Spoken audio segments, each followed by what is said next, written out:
आदेश दिया था उसके तहत पुलिस कार्रवाई कर रही है और 11 ऐसे आरोपी पकड़े गए हैं जिनके पास से फेक आधार कार्ड, वोटर कार्ड और ऐसे डॉक्यूमेंट मिले जो फर्जी तरीके से बनाए गए हैं।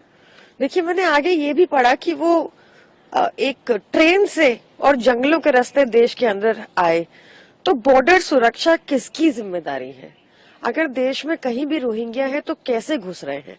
सीधे तौर पे अमित शाह जी अकाउंटेबल हैं क्योंकि वो देश के गृह मंत्री हैं।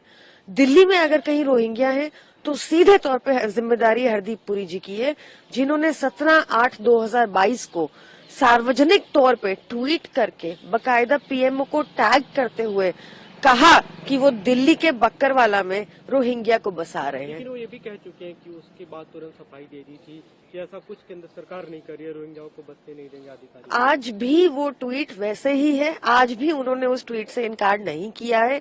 और ये तो कोई भी बच्चा जानता है कि बॉर्डर सिक्योरिटी, बॉर्डर सुरक्षा का मसला सीधे तौर पे गृह मंत्रालय के अंडर आता है। ये भी हर कोई जानता है कि कोई सीधा दिल्ली में प्रवेश कर ही नहीं सकता, उसको बहुत सारे स्टेट्स एंटर करके दिल्ली आना होगा। सीधे तौर पे internal border security, external border security Amit Shah ji की जिम्मेदारी है। सीधे तौर पे हरदीप पुरी जी ने उनको दिल्ली में बसाया है, उनसे सवाल पूछे ही जाने चाहिए। दिल्ली सरकार ने कि जो इन बच्चों का एडमिशन हो रहा है इस सेशन में, उनकी स्कैनिंग ठीक तरीके से की जाए, वेरीफाई ठीक तरीके से किया जाए कि किसी इलीगल बांग्लादेशी को बच्चे को एडमिशन न मिले। जी बिल्कुल, हम इस बात का ध्यान रखेंगे कि दिल्ली वालों के जो रिसोर्सेज हैं वो उन पर हक सिर्फ दिल्ली वालों का रहे, जो दिल्ली में रहते हैं उनका रहे।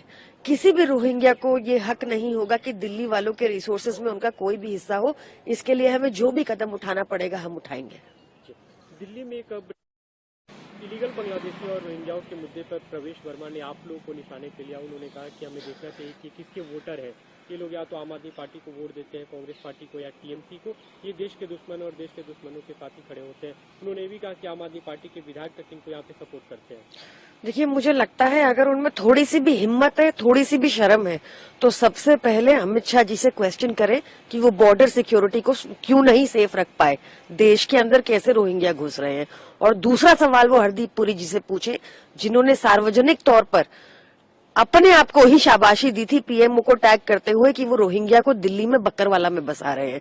तो अगर हिम्मत है, पूछे क्वेश्चन उनसे, सिर्फ आरोप लगा के भागे ना।